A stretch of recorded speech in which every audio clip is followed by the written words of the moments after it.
গায়ে হাত দিয়ে যখন মারতে পারবো না, তাই পেটে লাথি মারবো। ভাত বন্ধ করবো, রুটি রুজি বন্ধ করবো। দাদা, বাংলায় গোয়াজ ইউ লাইক প্রতিযোগিতা চলে না। পশ্চিম বাংলার মানুষ দুটো ফুটবল টিমকে নিয়ে পাগল, একটা ইস্ট বেঙ্গল, একটা মোহনবাগান। জয় মা দুর্গা, জয় মা কালী, সেই তো আমাদের পথেই এলি, কিন্তু এত লেটে কেন এলি? নমস্কার, আমি দেবাংশু, আর আজকের ভিডিও আপনারা ইতিমধ্যেই জানেন। এখন আমার চিন্তা, আমার প্রশ্ন, কি ভাষায় ভিডিওটা করব? বাংলায় করব? বাড়িতে যদি সেন্ট্রাল এজেন্সি চলে আসে, অন্য কোনো ভাষায় বলবো? আর না আপনি বুঝবেন না আমি বুঝবো, কিন্তু কিছু করার নেই। গদ্দারদের কথা আর বর্গীদের কথা শুনে তো মাতৃভাষার সাথে কম্প্রোমাইজ করা যায় না। আসুন শুরু করি আজকের ভিডিও। বিজেপি আইটি সেলের মাথা অমিত মালব্য, যাকে বাঙালিরা এখন কুলাঙ্গার বলেও ডাকছেন, সেই অমিত মালব্য যিনি কয়েকদিন আগেই বলেছেন বাংলা ভাষাকে বাংলাদেশি ভাষা। এখন আমি আপনি প্রত্যেকে জানি যে বাংলা ভাষা বাংলাদেশি ভাষা এর মধ্যে আদৌ কোনো তফাৎ নেই, কিন্তু আমার সবচেয়ে অদ্ভুতের বিষয় যেটা লাগছে সেটা হচ্ছে অমিত মালব্য যে কথাটা বলছেন, তিনি বাঙালি কালচার সম্পর্কে জানেন না, বাংলা ভাষা সম্পর্কে জানেন না, তিনি এই কথা বলতেই পারেন, কিন্তু তার কথারই প্রতিধ্বনি শোনা যাচ্ছে বঙ্গ বিজেপির নেতাদের মুখে, যারা কিন্তু বাঙালি ঘরের ছেলে। যদিও এখন ব্র্যাকেটে একটা জিজ্ঞাসা চিহ্ন লাগবে তারা আদৌ বাঙালি ঘরের কিনা, কিন্তু তারপরও তাদের যে নির্লজ্জ সমর্থন, এটা কেন বলুন তো? তারা কেন তাদের দিল্লি বা গুজরাটের নেতাদের ফোন করে কিংবা পার্সোনাল মেসেজ করে বলতে পারছে না, না আপনি যেটা বলছেন ভুল বলছেন, আপনি আমাদের বাঙালি কালচারকে অপমান করছেন, এবং আলটিমেটলি আপনারা যে কথাগুলো বলছেন তাতে বাঙালি বিজেপির নেতা হিসাবে বাঙালিদের দৌড়ে দৌড়ে গিয়ে ভোট ভিক্ষাটা আমরা চাইতে পারবো না। আমরা ছোটবেলায় যারা বাংলা সাহিত্যের ইতিহাস পড়েছি, যে বাংলা ভাষার পশ্চিমবঙ্গের মাটিতেই অন্তত 5টা উপভাষা আছে, রাঢ়ী, বঙ্গালী, বরেন্দ্রী, ঝাড়খণ্ডী, কামরূপী। বাংলার মাটিতে আপনি প্রত্যেক 50, 60, 70 কিলোমিটার পরে পরে দেখবেন মানুষের ডায়ালেক্ট বদলে যাচ্ছে, মানুষের উচ্চারণ করার ধরন বদলে যাচ্ছে। ঠিক সেভাবেই আপনি যদি একদম পশ্চিমবঙ্গের উত্তর ভাগের জেলাগুলো যান, বিশেষ করে যে বর্ডার ডিস্ট্রিক্টগুলো আছে, তাতে কোচবিহার, উত্তর দিনাজপুর, দক্ষিণ দিনাজপুর, মালদা, মুর্শিদাবাদ, আপনি দেখবেন সেই সব জায়গার অনেক মানুষের সাথেই বাংলাদেশের ডায়ালেক্টের হুবহু মিল আছে। আচ্ছা, বিজেপি কি এটা জানে পশ্চিম বাংলার মানুষ দুটো ফুটবল টিমকে নিয়ে পাগল, একটা ইস্ট বেঙ্গল, একটা মোহনবাগান? এই যে ইস্ট বেঙ্গল অর্থাৎ ওপার বাংলার, পূর্ব বাংলার থেকে আসা মানুষদের নিয়ে, সেই ইস্ট বেঙ্গল বাংলার পাতি ভাষায় বাঙাল এবং ঘটি নামে পরিচিত। অর্থাৎ সকল বলা হয় এদেশীয়দের ফুটবল টিম মোহনবাগান, বাঙালদের ফুটবল টিম হচ্ছে ইস্ট বেঙ্গল। তাদের মুখের ভাষায় কিন্তু এখনো বাংলাদেশি টানি পাবেন আপনি।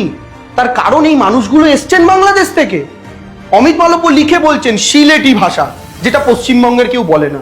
আচ্ছা উন্মাদ লোক, সিলেটের যদি কোনো বাঙালি হিন্দু সে এপার বাংলায় শরণার্থী হয়ে এসে থাকে, সে এখানে আসার পর তো তার সিলেটি টান থেকেই যাবে।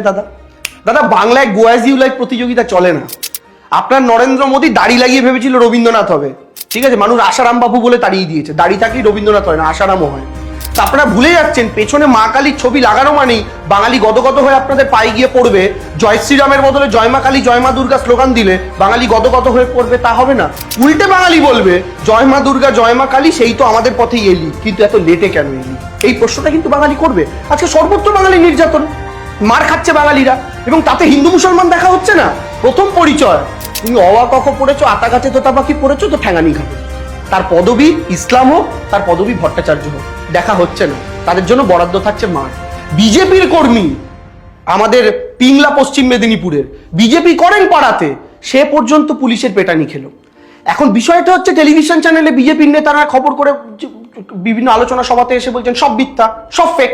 আমি সেই দিনের অপেক্ষায় আছি যেদিন বঙ্গ বিজেপির নেতারা একটুখানি ঝকঝকে জামা কাপড় ছেড়ে উত্তরপ্রদেশ, গুজরাট কিংবা মহারাষ্ট্রের রাস্তা দিয়ে হেঁটে যাবেন, আর বিজেপির পুলিশ আপনাকে জিজ্ঞাসা করবে তেরা ভাষা ক্যা হ্যায়, তেরা ল্যাঙ্গুয়েজ ক্যা হ্যায়। আর সেই দিন আপনি বাঙালি শোনার পর যদি আপনার রাজনৈতিক পরিচয় দেওয়ার আগে আপনি সত্যি সত্যি তাদের দ্বারা খাতিরপ্রাপ্ত হন, তাহলে কিন্তু বাস্তবিক সত্যটা আপনারা বুঝতে পারবেন। আসলে বাংলার মাটিতে এই প্রবলেমটা ভারতীয় জনতা পার্টি 3 দিক থেকে শুরু করেছে। প্রথম, বিভিন্ন রাজ্যে রাজ্যে বাঙালি নির্যাতন। দ্বিতীয়, বেছে বেছে বাঙালিদের এনআরসি নোটিশ পাঠানো কোচবিহার থেকে। এবং তৃতীয়, এসআইআর প্রসেস চালু করার মাধ্যমে এই বাঙালি ভোটারদেরকে ভোট তালিকা থেকেই বাদ দিয়ে দাও, কারণ বিজেপি জাতিটার ভোট পায় না। আর এই সব কিছুর কিন্তু সূত্রপাত হয়েছিল 2021 পরবর্তী বিধানসভা নির্বাচনের পরিস্থিতি থেকে। 100 দিনের কাজের টাকা বন্ধ, আবাস যোজনার টাকা বন্ধ, জিএসটি বাবদ যে টাকা পাই সেটা বন্ধ। এগুলো কেন করেছিল? গায়ে হাত দিয়ে যখন মারতে পারবো না, তাই পেটে লাথি মারবো। ভাত বন্ধ করব, রুটি রুজি বন্ধ করব। নরেন্দ্র মোদীর 12 বছরের শাসনকালে বাংলা নরেন্দ্র মোদীকে 32টা সাংসদ দিয়েছে। নরেন্দ্র মোদী কি একজনও বাঙালিকে পূর্ণমন্ত্রী করার যোগ্য মনে করেননি 12 বছরে? কারণ বাঙালি জাতিকে এরা ভয় পায়। এরা জানে কোনো একটা বাঙালি জাতির কাউকে যদি আমি বাই চান্স মন্ত্রী করে দিই, সে তো আমাকেও টপকে কালকে চলে যেতে পারে।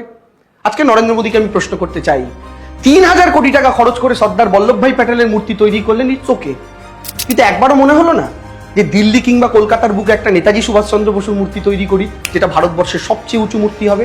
আপনারা করেননি, কারণ নেতাজিরও মুখের ভাষাটা বাংলা ছিল।